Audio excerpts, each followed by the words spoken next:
Hello friends, എല്ലാവർക്കും Pathu's quiz വേൾഡിലേക്ക് ഹൃദ്യമായ സ്വാഗതം. ഞാൻ പാത്തൂസാണ്. ഇന്ന് നമുക്ക് സോഷ്യൽ സയൻസിൻ്റെ ക്ലാസ് ഉണ്ടായിരുന്നു അല്ലേ?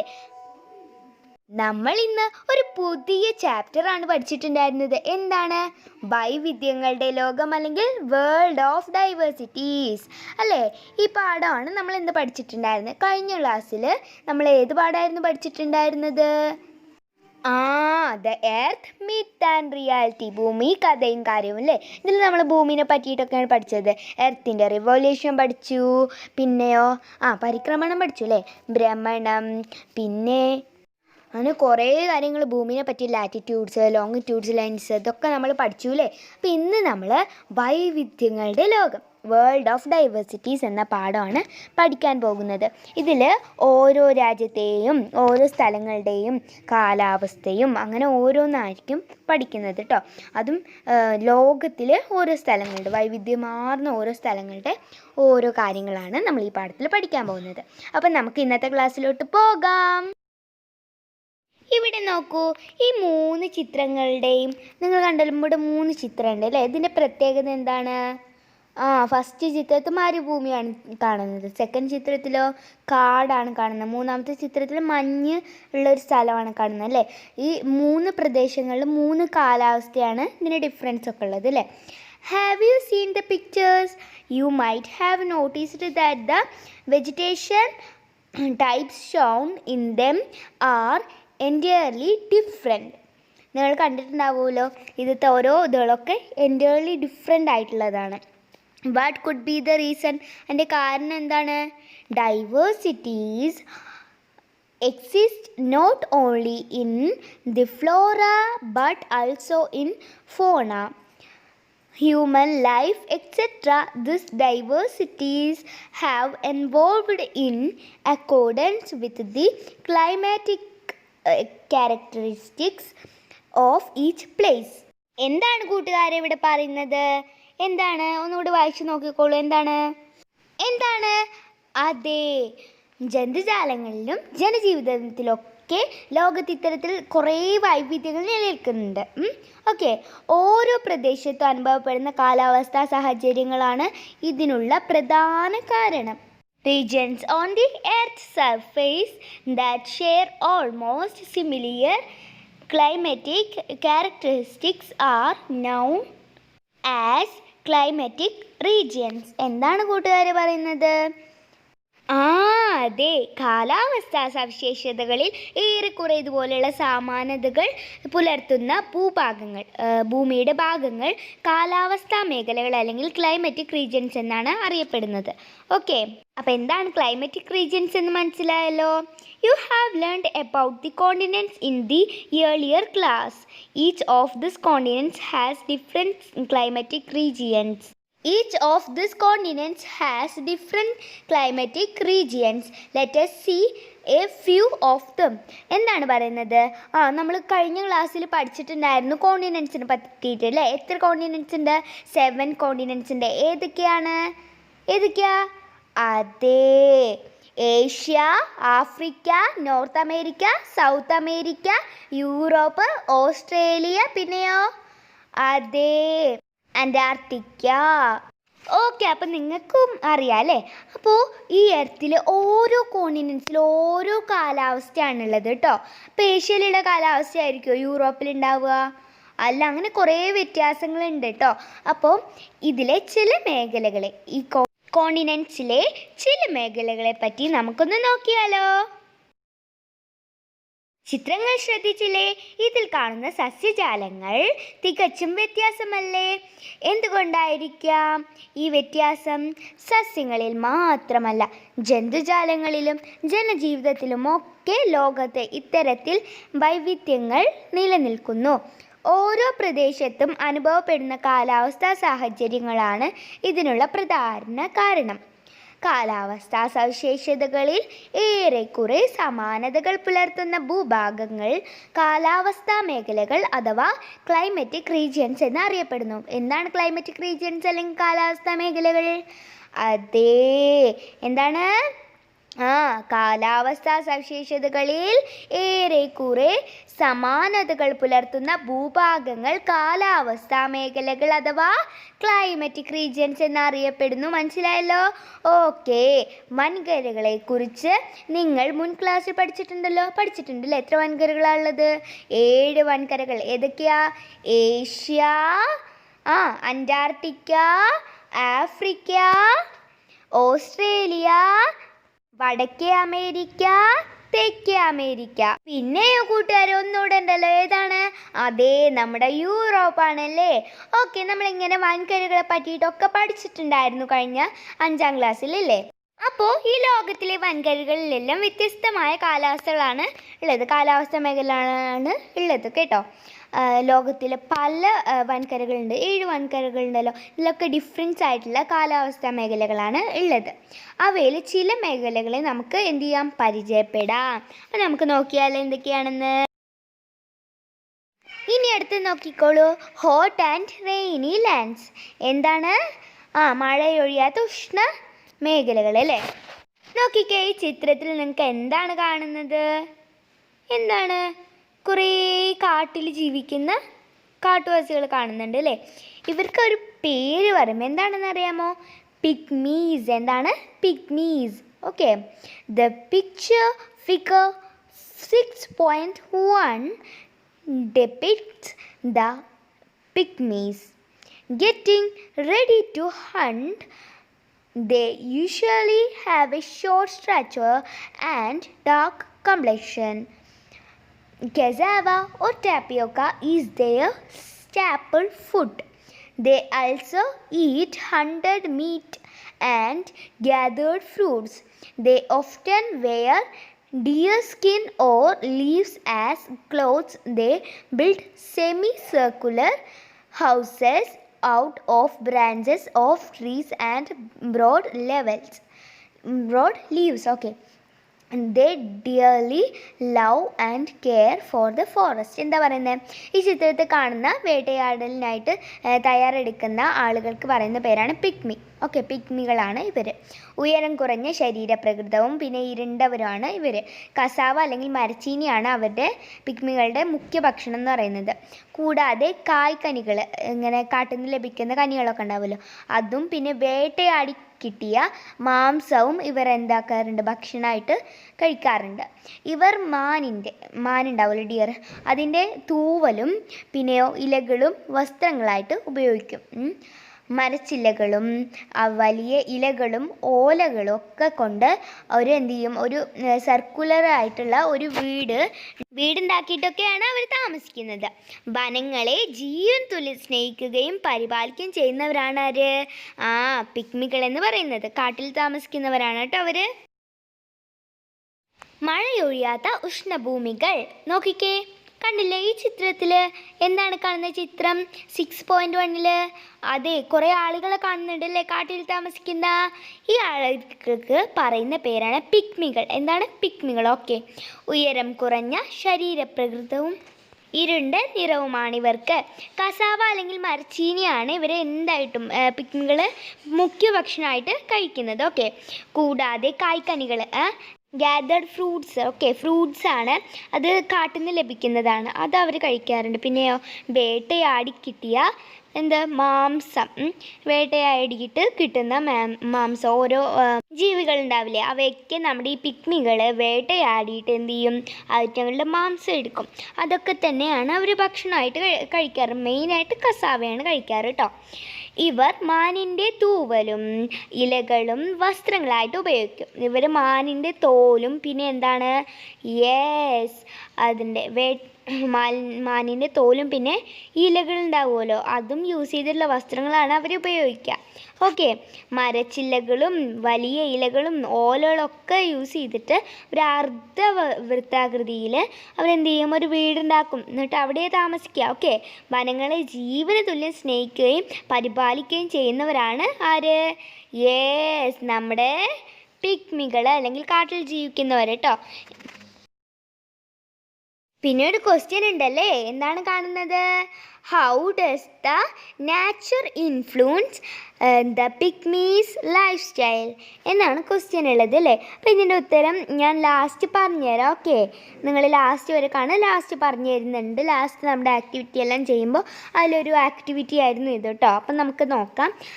ഇനി അടുത്ത് നോക്കിക്കേ. Let us see some peculiar features of the Congo Basin in Africa where the pygmies mainly dwell. എന്താണ്? കോങ്കോ ബേസിൻസിലാണ്, കോങ്കോയുടെ നദീതീരത്തൊക്കെയാണ്, ആഫ്രിക്കയിലെ കോങ്കോയുടെ നദീതീരത്തൊക്കെയാണ് ആര് കാണുന്നത്? പിഗ്മീസ് അധികമായിട്ട് കാണുന്നത്.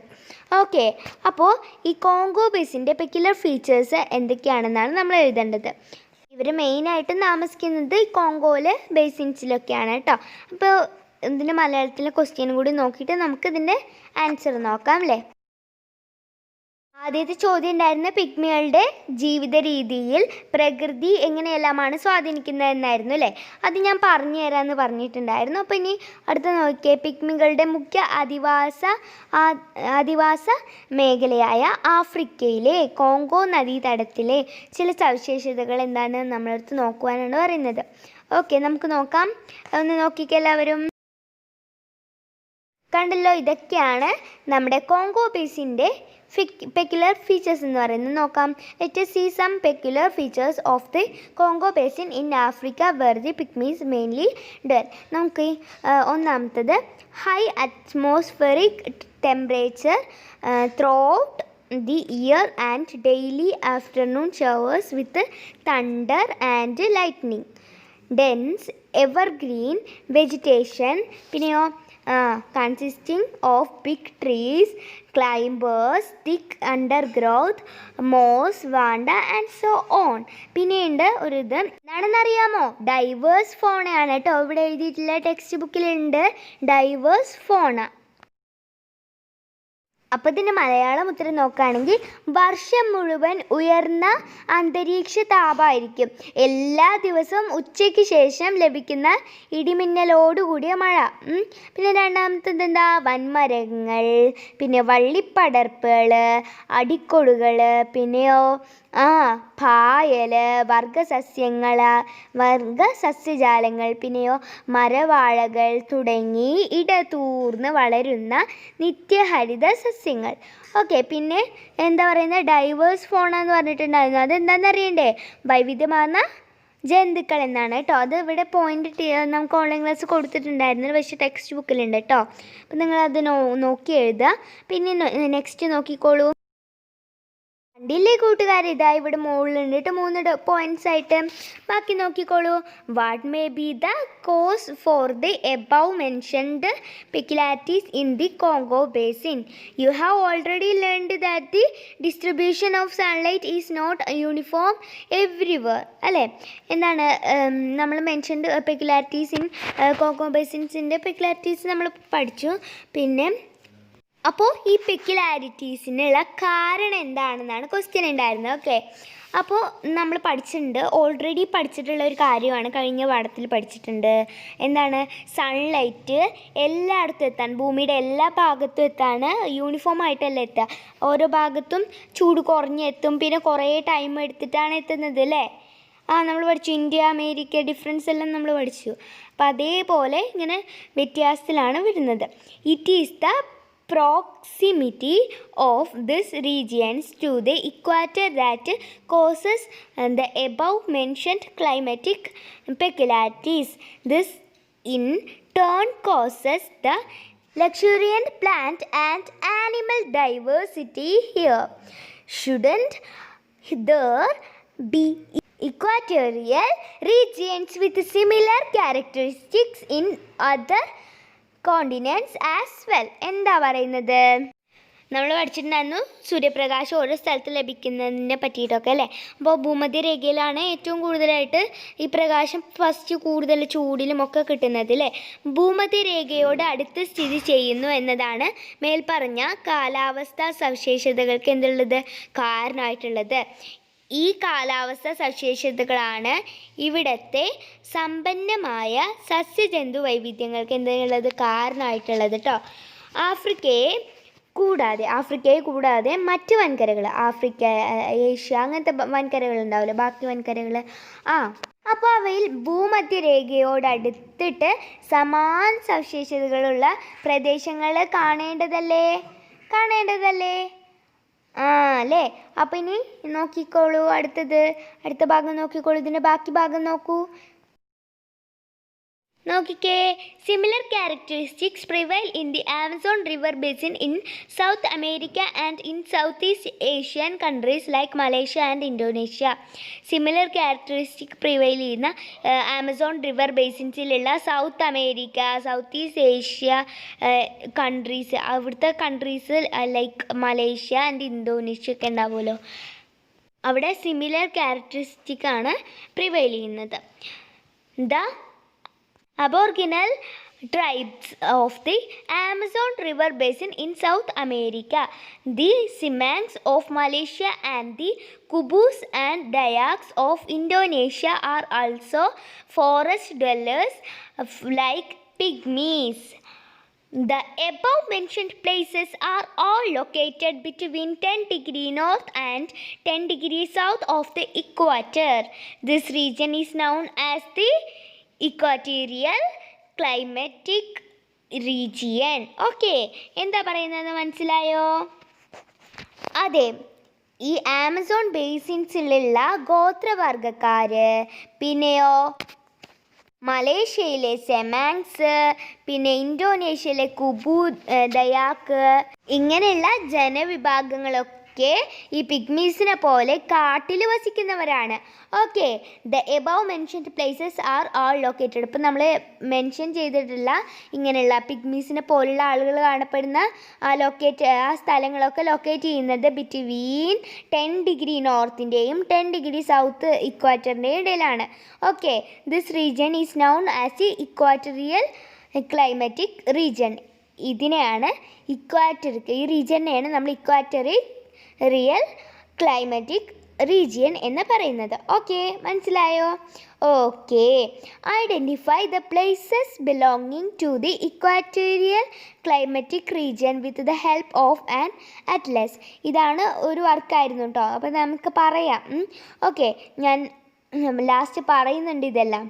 അപ്പോൾ നമുക്ക് എന്ത് ചെയ്യാം, ഇതിൻ്റെ മലയാളം ഒന്ന് നോക്കാം അല്ലേ? നിങ്ങൾക്ക് മനസ്സിലായിട്ടുണ്ടാവും. എന്നാൽ നമുക്കൊന്ന് മലയാളത്തിൽ നോക്കിയാലോ? നോക്കിക്കേ, അതെ നമ്മളിപ്പോൾ പറഞ്ഞ 3 പോയിൻറ്റ്സ് ഇല്ലേ, ഇതിൽ മുകളിൽ പറഞ്ഞിട്ടില്ല ഈ 3 പോയിൻറ്റ്സിൽ എന്തായിരിക്കും ഈ സവിശേഷതകൾക്ക് കാരണം, ഈ മേൽ പറഞ്ഞിട്ടുള്ള സവിശേഷതകൾക്ക് കാരണം എന്തായിരിക്കും എന്നാണ് ചോദിച്ചില്ലേ. ഓക്കെ, ഭൂമിയിലെ എല്ലാ പ്രദേശത്തും സൂര്യപ്രകാശ ലഭ്യത ഒരുപോലെയല്ല എന്ന് നിങ്ങൾ പഠിച്ചിട്ടുണ്ടല്ലോ. നമ്മൾ കഴിഞ്ഞ പാഠത്ത് പഠിച്ചു അല്ലേ? ഭൂമധ്യരേഖയോട് അടുത്ത് സ്ഥിതി ചെയ്യുന്നു എന്നതാണ് മേൽ പറഞ്ഞ കാലാവസ്ഥാ സവിശേഷതകൾക്ക് കാരണം.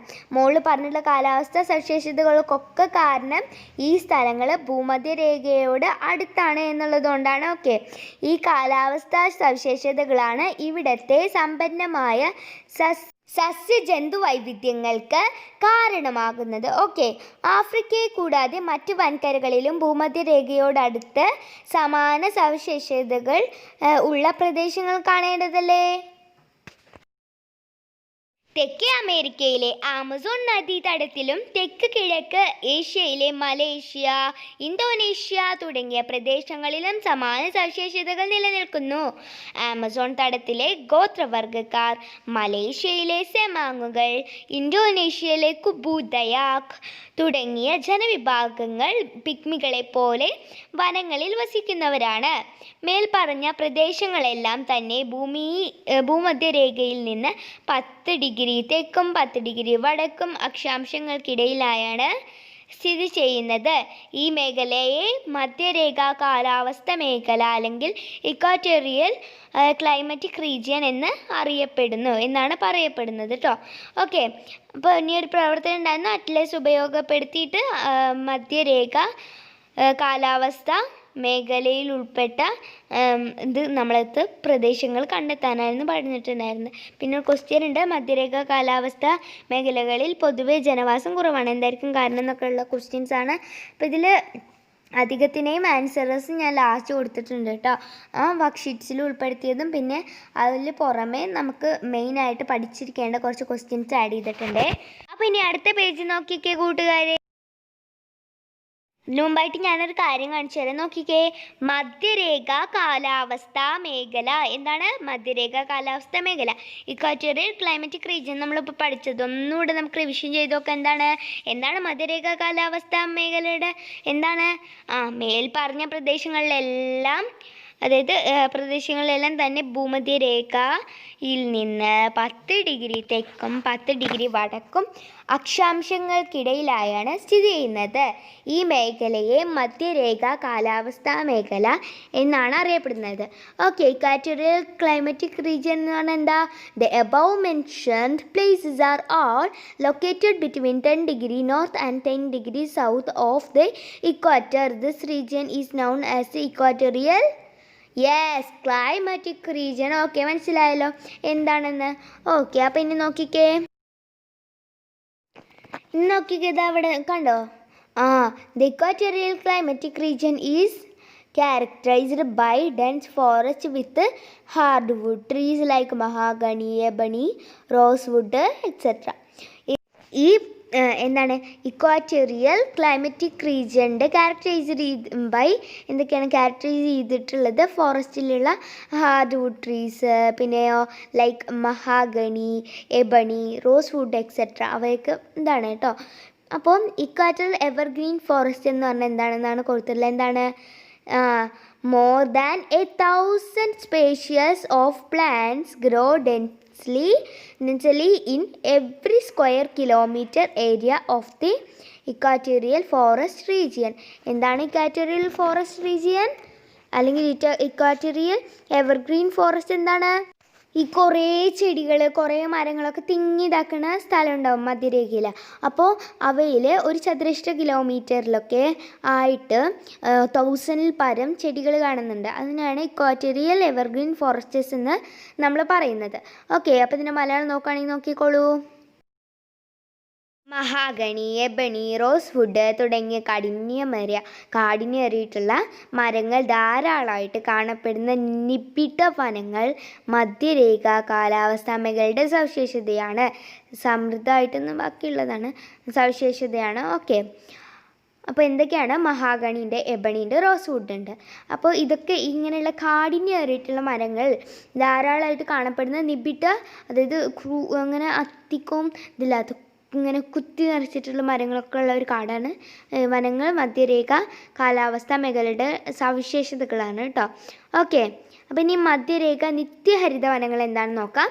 വൻമരങ്ങൾ കൊണ്ട് സമൃദ്ധമായ വൻമരങ്ങൾ, നല്ല വലിയ മരങ്ങളൊക്കെ ഉണ്ടാവില്ല, അതുകൊണ്ട് സമൃദ്ധമായിട്ടുള്ള മധ്യരേഖ വനമേഖലകളിൽ ഓരോ ചതുരശ്ര കിലോമീറ്ററിലും 1000-ലധികം വിവിധ സസ്യവർഗ്ഗങ്ങൾ എന്ത് ചെയ്യുന്നുണ്ട്? ഇടതൂർന്നിട്ട് വളരുന്നുണ്ട്. ഇതിന് പറയുന്ന പേരാ മധ്യരേഖ നിത്യഹരിത വനങ്ങൾ. ഓക്കെ, ഇതൊക്കെ നോട്ട് ചെയ്ത് വെക്കണം കേട്ടോ. കൂട്ടുകാരെ എല്ലാവരും എടുത്തോ? ഓക്കെ, ഇനി നോക്കിക്കേ. The trees in this forest do not shed their leaves owing to high atmospheric temperature and copious rainfall. Hence, these forests are called equatorial evergreen forests. എന്താണ് ഇക്വാറ്റോറിയൽ എവർഗ്രീൻ ഫോറസ്റ്റേഴ്സ്? എന്താണ്? ഈ ഫോറസ്റ്റിലുള്ള മരങ്ങളൊന്നും എന്ത് ചെയ്യില്ല, ഇലകൾ പൊഴിക്കില്ല. ഓക്കെ, ഇവിടെ സൂര്യപ്രകാശം മഴയൊന്നും ലഭിക്കാറില്ല, അതുകൊണ്ടാണ് ഇവിടുത്തെ മരങ്ങളൊന്നും ഇല ഒഴിക്കാത്തത്. ഓക്കെ, അതുകൊണ്ട് തന്നെ ഇങ്ങനത്തെ ഫോറസ്റ്റിന് വിളിക്കുന്ന പേരെന്താണ്? അതേ, equatorial evergreen forest. Okay, collecting forest resources is A major livelihood in the equatorial climatic region. എന്താ പറയുന്നത്? ഈ ഇക്വാറ്റോറിയൽ ക്ലൈമറ്റിക് റീജിയനില്ലേ, ഇവിടുത്തെ ഒരു മെയിൻ ഇതാണ്, ഉപജീവന മാർഗമാണ് ഈ ഫോറസ്റ്റ് റിസോഴ്സസ് കളക്ട് ചെയ്യുന്നത്. അങ്ങനെ പറഞ്ഞു കഴിഞ്ഞാൽ വനവിഭവങ്ങൾ ശേഖരിക്കുന്നത് ഇവിടുത്തെ ഒരു മെയിനായിട്ടുള്ള ഒരു ഉപജീവന മാർഗമാണ്. Collecting forest resources. എന്ത് ശേഖരിക്കുന്ന? വനവിഭവങ്ങൾ ശേഖരിക്കുന്നു. ഓക്കെ, എവിടുത്തെ? ഇക്വറ്റോറിയൽ ക്ലൈമറ്റിക് റീജിയണത്തെ ആൾക്കാരൊക്കെ. ഓക്കെ, ഇനി നോക്കിക്കേ. The fauna here is diverse with simian species like apes, lemurs, orangutans, reptiles traveling from tree to tree, animals like hippopotamus and crocodile that mostly dwell in water, and birds like parrots, hornbills, etc. Apes എന്ന് പറഞ്ഞു കഴിഞ്ഞാൽ ആൾക്കുരങ്ങൾ കേട്ടോ. ആൾക്കുരങ്ങൾ, പിന്നെ ഒറങ്ങൂട്ടാൻ, lemur, പിന്നെ എന്താണ് ഇതുപോലത്തുള്ള കുരങ്ങന്മാരും മരങ്ങളിൽ നിന്ന് മരങ്ങളിലേക്ക് സഞ്ചരിക്കുന്ന ഇഴജന്തുക്കളുണ്ട്. സ്നൈക്കൊക്കെ അങ്ങനെ ഒക്കെയുള്ള സ്നേക്സ് ഉണ്ട്. ഓക്കെ, അപ്പോൾ അതുണ്ട്. പിന്നെയോ ആനിമൽസ് ലൈക്ക് ഹിപ്പോപ്പൊട്ടാമസ്, ക്രോക്കോഡൈല്. എന്താണ് പറയുന്നത്? ഇവിടുത്തെ വെള്ളക്കെട്ടുകളിൽ കഴിയുന്ന ഹിപ്പോപ്പൊട്ടാമസ് പോലത്തെ ജീവികളുണ്ട്. പിന്നെ ക്രോക്കോഡൈൽ, ചീങ്കണ്ണി. ഓക്കെ, അപ്പോൾ ഇവയുണ്ട്. പിന്നെ എന്താണ്, ഇവരെന്താ വെള്ളക്കെട്ടുകളിലാണ് താമസിക്കുന്നത്. മോസ്റ്റ്ലി ഡ്വെൽ ഇൻ വാട്ടറാണ്. ആൻഡ് ബേർഡ്സ് ലൈക്ക്, ബേർഡ്സ് ഉണ്ട് അവിടെ കേട്ടോ. അത് ഏതൊക്കെ ബേർഡ്സാ? യെസ്, പാരറ്റ്സ് ഉണ്ട്, ഹോൺബില്ലുണ്ട്. ഹോൺബിൽ എന്ന് പറഞ്ഞാൽ മരം കൊത്തി, പാരറ്റ് പറഞ്ഞാൽ തത്ത. ഓക്കെ, ഇവിടെ തത്തയുടെ ചിത്രം കൊടുത്തിട്ടുണ്ടല്ലോ, പഞ്ചവർണ്ണ തത്തേൻ്റെ ചിത്രം. ഓക്കെ, അത് തത്തയ്ക്ക് ഇവിടെ ഉണ്ട്. അപ്പോൾ തത്ത, ഈ നാം പറഞ്ഞിട്ടുള്ള എല്ലാ സാധനങ്ങളും ഇവിടെയുള്ള വൈവിധ്യപൂർണ്ണമായിട്ടുള്ള ജന്തുക്കളാണ്. ഓക്കെ, മനസ്സിലായല്ലോ. അപ്പോൾ ഇനി ഞാൻ അടുത്ത പേജ് പറയാം. മഴയും സൂര്യപ്രകാശവും ലഭിക്കാത്തതിനാൽ ഈ വനങ്ങളിലെ മരങ്ങൾ ഇല പൊഴിക്കാറില്ല. അതിനാൽ ഈ വനങ്ങളെ മധ്യരേഖ നിത്യഹരിത വനങ്ങൾ അല്ലെങ്കിൽ ഇക്വറ്റോറിയൽ എവർഗ്രീൻ ഫോറസ്റ്റ് എന്ന് വിളിക്കുന്നു. ഓക്കെ, അപ്പോൾ എന്തുകൊണ്ടാണ് മഴയും സൂര്യപ്രകാശവും ലഭിക്കാത്തതിനാലാണ് ഈ വനങ്ങളിൽ മരങ്ങൾ എന്ത് ചെയ്യാത്തത്? ഇല പൊഴിക്കാത്തത്, ഇലയൊന്നും കൊഴിഞ്ഞു വിടാത്തത്. ഓക്കെ, അതിനാൽ ഈ വനങ്ങളെ എന്താ വിളിക്കുക? Equatorial evergreen forest. Okay, and മധ്യരേഖ കാലാവസ്ഥാ മേഖലയിൽ വനവിഭവ ശേഖരണം ഒരു പ്രധാന ഉപജീവന മാർഗമാണ്. അവിടുത്തെ പ്രധാന ഉപജീവന മാർഗം എന്താണ്? മധ്യരേഖ കാലാവസ്ഥാ മേഖലയിൽ വിഭവ ശേഖരണം. ഓക്കെ, ആൾക്കുരങ്ങുകൾ, ലെമർ, ഒറങ്ങൂട്ടാൻ തുടങ്ങിയ കുരങ്ങുവർഗ്ഗങ്ങൾ, പിന്നെയോ മരങ്ങളിൽ നിന്ന് മരങ്ങളിലേക്ക് സഞ്ചരിക്കുന്ന ഇഴജന്തുക്കൾ, വെള്ളക്കെട്ടുകളിൽ ജീവിക്കുന്ന നീർക്കുതിര, ചീങ്കണ്ണി തുടങ്ങിയ ജന്തുക്കൾ, പക്ഷിവർഗത്തിൽപ്പെട്ട തത്ത, വേഴാമ്പൽ എന്നിങ്ങനെ വൈവിധ്യപൂർണ്ണമാണ് ഇവിടുത്തെ ജന്തുക്കൾ കേട്ടോ. അപ്പോൾ ഇങ്ങനെയൊക്കെ ഉള്ള ജന്തുക്കളാണ് നമ്മുടെ എവിടെ ഉള്ളത്? അതെ, കറക്റ്റാണ്. ഓക്കെ, അപ്പോൾ ഇനി നമുക്ക് അടുത്ത പേജ് പറയാം. നിങ്ങൾക്കൊരു കൺഫ്യൂഷനും ഇല്ലല്ലോ. ഇവിടെ ചിത്രങ്ങൾ കൊടുത്തിട്ടുണ്ട്. എന്താണ് ലെമർ, ഒറങ്ങൂട്ടാൻ, ആൾക്കുരങ്ങ് എന്നൊക്കെ കൊടുത്തിട്ടുണ്ട് കേട്ടോ. നമുക്ക് നോക്കാം. അപ്പോൾ ഞാൻ അടുത്ത പേജ് പറയാണ്. ഇത് നോക്കിക്കേ, ഇവിടെ നോക്കൂ. All places in the equatorial climatic region are not forest lands. In some places like Brazil, Malaysia and Indonesia, which fall in this climatic region, agriculture, meaning and industrial activities are effectively practiced. Okay, these places have been transformed into big cities. Figure 6.4 നമ്മളടുത്ത് കാണാൻ പറയുന്നുണ്ട്. ഞാൻ കാണിച്ചു തരാം കേട്ടോ. കണ്ടോ? ഇതാണ് മലേഷ്യയിലെ കോലാലംപൂർ സിറ്റിയാണ് കേട്ടോ. അപ്പം ഇതുപോലുള്ള ഞാൻ വായിച്ചു തരാം. ഞാനത് 6.4 ഒന്ന് കണ്ടോട്ടെ എന്ന് കരുതിയിട്ട് കാണിച്ചു തന്നതാണ്. ഇനി കണ്ടല്ലോ. ഓക്കെ, അപ്പം ഞാനിന്ന് പറഞ്ഞു തരാം എന്താ പറഞ്ഞിരുന്നതെന്ന് കേട്ടോ. ഈ ചിത്രം ഞാൻ എന്തിനാ ഇപ്പോൾ കാണിച്ചു തന്നതെന്നറിയോ? ഞാനൊന്ന് വായിച്ചു തരാം. All places in the equatorial climatic region are not forest lands. ഈ ഇക്വറ്റോറിയൽ ക്ലൈമറ്റിക് റീജിയനിലുള്ള എല്ലാ സ്ഥലങ്ങളും ഫോറസ്റ്റ് ലാൻഡ്സ് അല്ല. ഓക്കെ, വനങ്ങളല്ല. In some places like Brazil, Malaysia and Indonesia which fall in the climatic region agriculture, mining, and industrial activities are effectively practiced. These places have been transformed into big cities. ഈ സ്ഥലങ്ങളുണ്ടോ Brazil, Malaysia, Indonesia ഒക്കെ അല്ലേ? അവിടുത്തെ climatic റീജിയനിൽ agriculture, പിന്നെയോ ഖനനം, ഖനനം, പിന്നെയോ വ്യവസായമൊക്കെ നടത്തുന്ന ഇങ്ങനെയുള്ള ആക്ടിവിറ്റീസൊക്കെ നടത്തുന്ന കുറേ പ്രദേശങ്ങളുണ്ടായിരുന്നു. ഇതൊക്കെ ഇപ്പോൾ this places have been transformed into big cities. ഇപ്പോൾ ഈ പ്ലേസസ് എല്ലാം ബിഗ് സിറ്റീസ് ആയിട്ട് മാറിയിട്ടുണ്ട്. ഓക്കെ, എക്സാമ്പിളായിട്ടാണ് നമ്മൾ കോലാലംപൂർ സിറ്റി കണ്ടിട്ടുണ്ടായിരുന്നത് കേട്ടോ.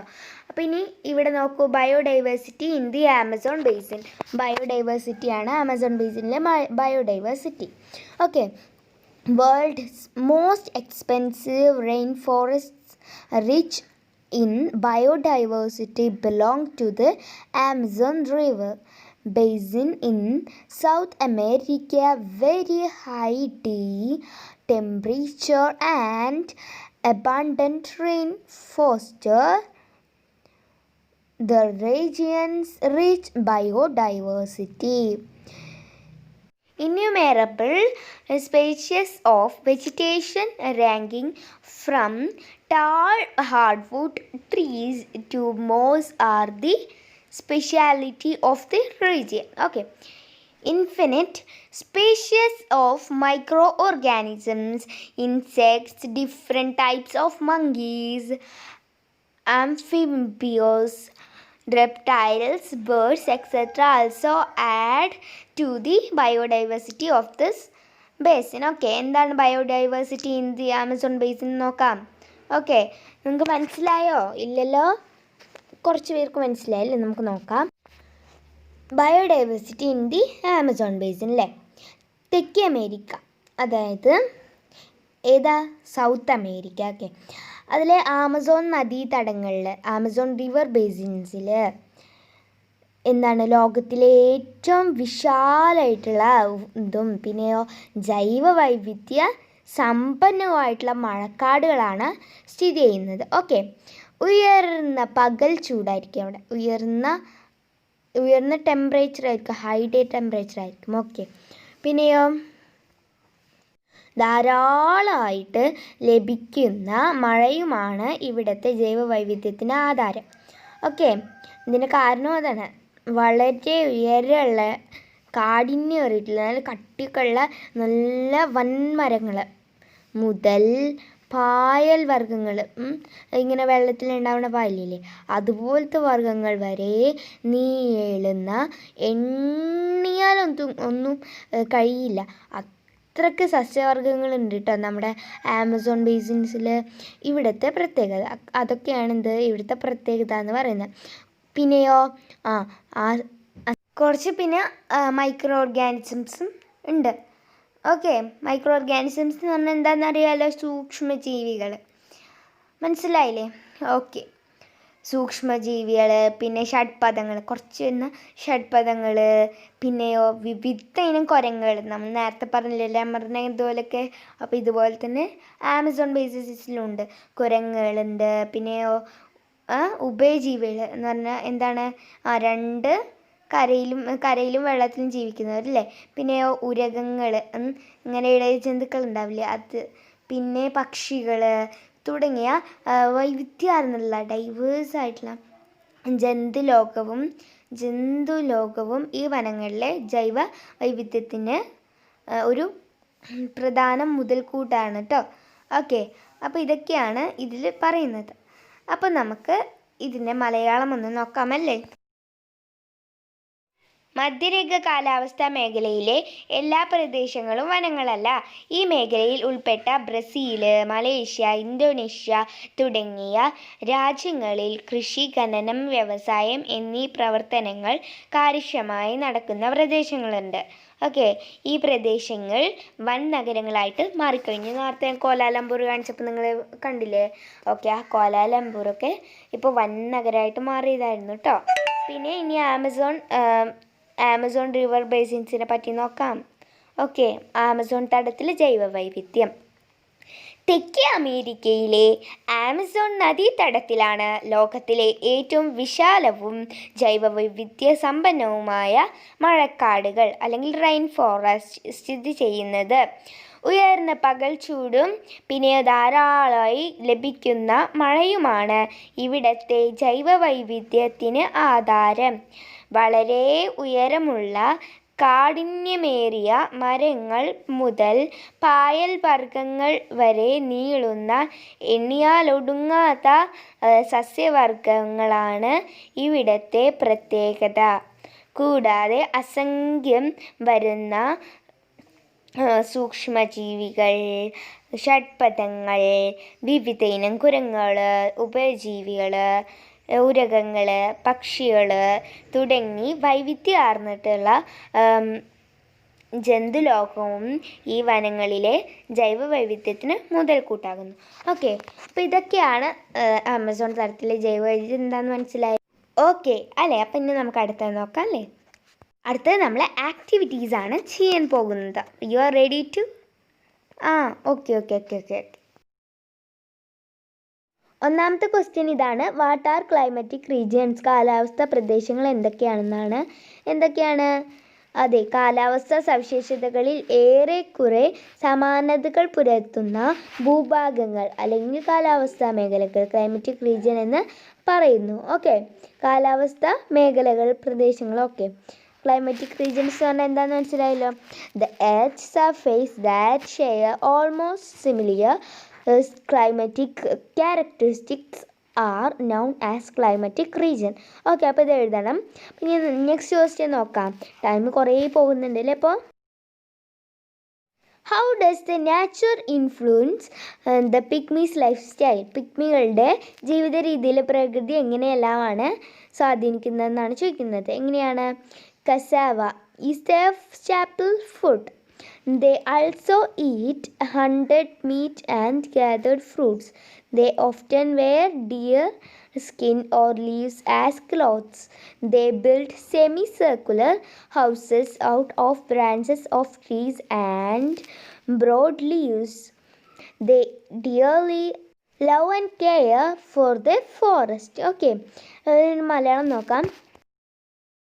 കാസാവ അല്ലെങ്കിൽ മരച്ചീനിയാണ് പിഗ്മികളുടെ മുഖ്യ ഭക്ഷണം. കൂടാതെ കായ്കനികളും വേട്ടയാടി കിട്ടിയ മാംസവും ഇവർ ഭക്ഷിക്കാറുണ്ട്. ഇവർ മാനിൻ്റെ തൂവലും ഇലകളും വസ്ത്രങ്ങളായിട്ട് ഉപയോഗിക്കാറുണ്ട്. മരച്ചില്ലകളും വലിയ ഇലകളും ഓലകളും കൊണ്ട് അർദ്ധവൃത്താകൃതിയിൽ ഇവർ വീടുണ്ടാക്കുന്നു. വനങ്ങളെ ജീവൻ തുല്യം സ്നേഹിക്കുകയും പരിപാലിക്കുകയും ചെയ്യുന്നവരാണ് പിഗ്മികൾ. Okay, next question. What are the peculiar features of the Congo basin in Africa where the pygmies mainly dwell? പിഗ്മീസ് കൂടുതലായി കാണുന്ന കോങ്കോ ബേസിൻ്റെ പ്രത്യേകത, ആഫ്രിക്കയിലെ കോങ്കോ ബേസിൻ്റെ പ്രത്യേകതയാണ് ചോദിക്കുന്നത്. ഹൈ അറ്റ്മോസ്ഫിയറിക് ടെമ്പറേച്ചർ തോട്ട് the year we daily afternoon showers with thunder and lightning. Okay, dense evergreen vegetation consisting of big trees, climbers, thick undergrowth, moss, vanda and so on. Diverse fauna. വർഷം മുഴുവൻ ഉയർന്ന അന്തരീക്ഷ താപമായിരിക്കും. എല്ലാ ദിവസവും പിന്നെ ഉച്ചയ്ക്ക് ശേഷം ലഭിക്കുന്ന ഇടിമിന്നലോടുകൂടിയ മഴയുണ്ട്. വൻമരങ്ങൾ, വള്ളിപ്പടക്കുകൾ, പിന്നെയോ അടിക്കാടുകൾ, പായൽ വർഗ്ഗങ്ങൾ, പിന്നെ സസ്യജാലങ്ങൾ, മരവാഴകൾ തുടങ്ങി ഇടതൂർന്ന് വളരുന്ന നിത്യഹരിത സസ്യങ്ങളുണ്ട്. പിന്നെ വൈവിധ്യമാർന്ന ജന്തുക്കളും ഉണ്ട്, ഡിവേഴ്സ് ഫോണ. ഓക്കെ, അപ്പം നമുക്ക് അടുത്ത ക്വസ്റ്റ്യൻ നോക്കാം. What may be the cause for the above mentioned peculiarities in the Congo basin? ഇതിനുള്ള കാരണം എന്താണ്? ഇപ്പോൾ നമ്മൾ പറഞ്ഞിട്ടുള്ള കോങ്കോ ബേസിൻ്റെ പ്രധാന പെക്യുലാരിറ്റീസിനുള്ള കാരണം എന്താണെന്നാണ്. The distribution of sunlight at uniform everywhere. It is the proximity of these regions to the equator that causes climatic peculiarities. This in turn causes the luxuriant plant and animal diversity here. എന്താ പറയുന്നത്? ഭൂമിയിൽ എല്ലാ പ്രദേശത്തും എന്തില്ല, സൂര്യപ്രകാശ ലഭ്യത ഒരേപോലെയല്ല. ഭൂമധ്യരേഖയുടെ അടുത്ത് സ്ഥിതി ചെയ്യുന്നു എന്നതാണ് കാലാവസ്ഥാ സവിശേഷതകൾക്ക് എന്തുള്ളത് കാരണമായിട്ടുള്ളത്.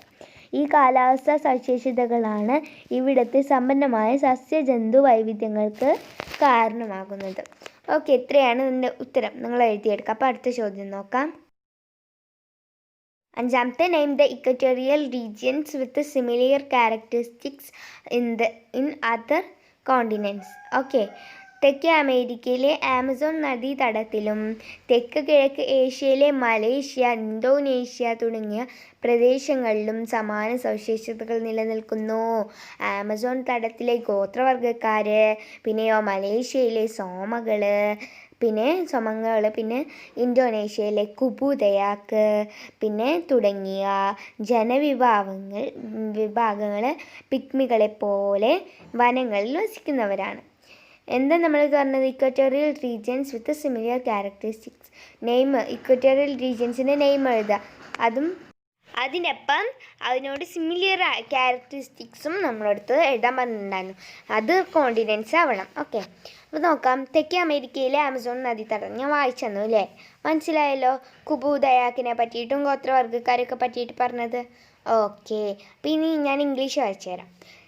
Similar characteristics prevail in the Amazon River basin in South America and in Southeast Asian countries like Malaysia and Indonesia. The aboriginal tribes of the Amazon River basin in South America, the Semangs of Malaysia and the Gubus and Dayaks of Indonesia are also forest dwellers like the pygmies. Okay, മനസ്സിലായോ? പിന്നെ അടുത്ത question നോക്കാം. The equatorial climatic region is generally sparsely inhabited. Why? മധ്യരേഖ കാലാവസ്ഥാ മേഖലയിൽ പൊതുവെ ജനവാസം കുറവാണ്. അതിൻ്റെ കാരണം എന്തായിരിക്കും എന്നാണ് ചോദിക്കുന്നത്. നമുക്ക് നോക്കിയാലോ. Climate is not as comfortable as other regions. കാലാവസ്ഥ മറ്റ് പ്രദേശങ്ങൾ പോലെയുള്ള സുഖകരമല്ല കേട്ടോ. അതുകൊണ്ടാണ്. Most of the animals in equatorial forests are tree dwellers. Why? മധ്യരേഖാ വനങ്ങളിലെ ജന്തുക്കളിലേറെയും മരങ്ങളിലാണ് ജീവിക്കുന്നത്. അതിനുള്ള കാരണം എന്താണ്? ഇതെന്തുകൊണ്ടായിരിക്കും? The equatorial climatic region is characterized by dense forests with hardwood trees like mahogany, ebony, rosewood and etc. Mahogany, ebony, പിന്നെ rosewood തുടങ്ങിയ കട്ടിയുള്ള മരങ്ങൾ, അതായത് കാടിഞ്ഞു കയറിയിട്ടുള്ള മരങ്ങൾ ധാരാളമായിട്ട് കാണപ്പെടുന്ന നിബിഡ വനങ്ങൾ മധ്യരേഖാ കാലാവസ്ഥാ മേഖലകളുടെ സവിശേഷതകളാണ്. ഓക്കെ, അപ്പോൾ അടുത്ത ക്വസ്റ്റ്യൻ നോക്കിക്കാം. What are the equatorial evergreen forest? എന്താണ് മധ്യരേഖ നിത്യഹരിത വനങ്ങൾ എന്ന് പറയുന്നത് എന്നാണ് ചോദ്യം. The trees in this forest do not shed their leaves owing to high atmospheric temperature and copious rainfall. Hence, these forests are called equatorial evergreen forests. മഴയും സൂര്യപ്രകാശവും ലഭിക്കാത്തതിനാൽ ഈ വനങ്ങളിലെ മരങ്ങൾ ഇല പൊഴിക്കാറില്ല. അതിനാൽ ഈ വനങ്ങളെ നമ്മൾ മധ്യരേഖ നിത്യഹരിത വനങ്ങളെന്ന് വിളിക്കുന്നു. ഓക്കെ, പിന്നെ അടുത്ത ക്വസ്റ്റ്യൻ നോക്കാം. Are all places in equatorial climatic region are forest lands? എല്ലാ അതിലുള്ളതും ഫോറസ്റ്റ് ലാൻഡ്സ് ആണോ എന്നാണ് ചോദിക്കുന്നത്. നമ്മൾ എഴുതിയിട്ടുണ്ട് ഉത്തരം. എന്താ? all places in the equatorial climatic region are not forest lands. In some places like Brazil, Malaysia and Indonesia which fall in this climatic region, agriculture, mining and industrial activities are effectively practiced. These places have been transformed into big cities. എന്താണെന്ന് നിങ്ങൾ നോക്കി എഴുതുമല്ലോ. Okay, അപ്പോൾ സമയം ഇങ്ങനെ പോകുന്നോണ്ടിരിക്കുന്നു കേട്ടോ. അതുകൊണ്ടാണ് കുറേ video lengthy ആവണ്ടെന്ന് എഴുതിയിട്ടാണ് കേട്ടോ ഞാൻ കൂടുതൽ വിശദീകരിക്കാത്തത്. അപ്പോൾ നമുക്ക് അടുത്ത ക്വസ്റ്റ്യനിലോട്ട് പോവാം. അപ്പോൾ അടുത്ത question, write note on the biodiversity in the Amazon basin. Amazon തടത്തിലെ ജൈവവൈവിധ്യത്തെ പറ്റിയിട്ട് ഒരു ചെറിയ നോട്ട് എഴുതാനാണ് പറഞ്ഞിട്ടുള്ളത്. നമ്മൾ ആമസോൺ നദി തടം തന്നെ എന്താണെന്ന് എഴുതി കൊടുത്താൽ മതി. ഞാൻ എഴുതി തന്നിട്ടുണ്ട്, അതൊന്ന് എഴുതി കൊടുക്കാം കേട്ടോ. പിന്നെ അടുത്ത ക്വസ്റ്റ്യൻ നോക്കാം. Try to find out the major towns or cities belonging to the equatorial climatic region with the help of an atlas. ഒരു അറ്റ്ലസിൻ്റെ ഹെൽപ്പ് കൊണ്ട് മധ്യരേഖ കാലാവസ്ഥാ മേഖലയിലെ പ്രധാന നഗരങ്ങൾ അറ്റ്ലസിൽ നിന്ന് നിങ്ങൾ കണ്ടെത്താൻ ശ്രമിക്കൂ എന്നാണ് പറയുന്നത്. അപ്പോൾ ഇനി നമുക്കിതിൻ്റെ ആൻസർ നോക്കാം. കോലാലംപൂർ, സിംഗപ്പൂർ, കൊളംബോ, ആഡിസ് അബാബ, പിന്നെ നൈറോബി. ഓക്കെ, അപ്പോൾ ഇത്രയുള്ളൂ നമ്മുടെ ക്ലാസ്. അപ്പോൾ അടുത്തൊരു ദിവസം നല്ലൊരു ക്ലാസ്സുമായി കാണുന്നതിലേക്കും bye bye, see you.